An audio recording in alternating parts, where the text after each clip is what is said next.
नमस्कार साथियों, मैं अनीता श्रीवास्तव आपका हार्दिक अभिनंदन करती हूँ।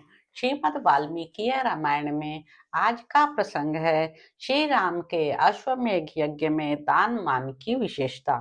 इस प्रकार सब सामग्री पूर्ण रूप से भेजकर भरत के बड़े भाई श्री राम ने उत्तम लक्षणों से संपन्न तथा कृष्ण सारमृग के समान काले रंग वाले एक घोड़े को छोड़ा। ऋतुजों सहित लक्ष्मण को उस अस्त्र की रक्षा के लिए नियुक्त करके श्री रघुनाथ जी सेना के साथ नैमिषारण्य को गए।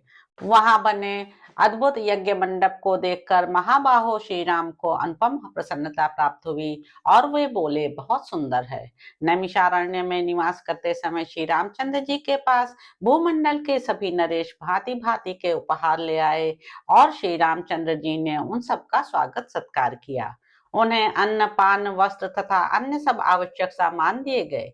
शत्रुघ्न सहित भरत उन राजाओं के स्वागत सत्कार में नियुक्त किए गए थे। सुग्रीव सहित महामनस्वी वानर परम पवित्र एवं संयत हो उस समय वहां ब्राह्मणों को भोजन परोसते थे। बहुतेरे राक्षसों से घिरे हुए विभीषण अत्यंत सावधान रहकर उग्र तपस्वी ऋषियों के सेवा कार्य में संलग्न थे।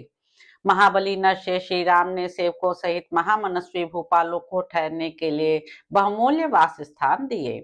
इस प्रकार सुंदर ढंग से अश्वमेध यज्ञ का कार्य प्रारंभ हुआ और लक्ष्मण के संरक्षण में रहकर घोड़े के भूमंडल में भ्रमण का कार्य भी भली भांति संपन्न हो गया। राजाओं में सिंह के समान पराक्रमी महात्मा श्री रघुनाथ जी का वह श्रेष्ठ यज्ञ इस प्रकार उत्तम विधि से होने लगा। उस अश्वमेध यज्ञ में केवल एक ही बात सब और सुनाई पड़ती थी, जब तक याचक संतुष्ट न हो तब तक उनकी इच्छा अनुसार सब वस्तुएं दिए जाओ, इसके सिवा दूसरी बात नहीं सुनाई देती थी। इस प्रकार महात्मा श्री राम के श्रेष्ठ यज्ञ में नाना प्रकार के गुड़ के बने हुए खाद्य पदार्थ और खांडव आदि तब तक निरंतर दिए जाते थे जब तक कि पाने वाले पूर्णतः संतुष्ट होकर बस न कर दें। जब तक याचकों के मन की बात ओठ से बाहर नहीं निकलने पाती थी, तब तक ही राक्षस और वानर उन्हें उनकी अभीष्ट वस्तुएं दे देते थे। यह बात सबने देखी। राजा श्री राम के उस श्रेष्ठ यज्ञ में हृष्ट पुष्ट मनुष्य भरे हुए थे।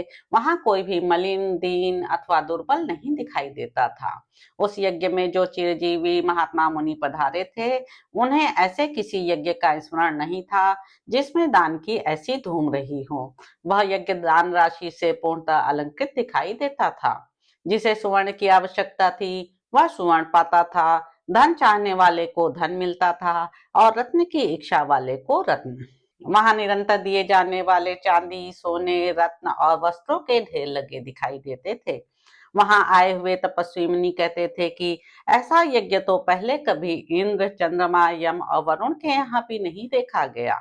वानर और राक्षस सर्वत्र हाथों में देने की सामग्री लिए खड़े रहते थे और वस्त्र, धन तथा अन्न की इच्छा रखने वाले याचकों को अधिक से अधिक देते थे। राज सिंह भगवान श्री राम का ऐसा सर्वगुण संपन्न यज्ञ 1 वर्ष से भी अधिक काल तक चलता रहा। उसमें कभी किसी बात की कमी नहीं हुई।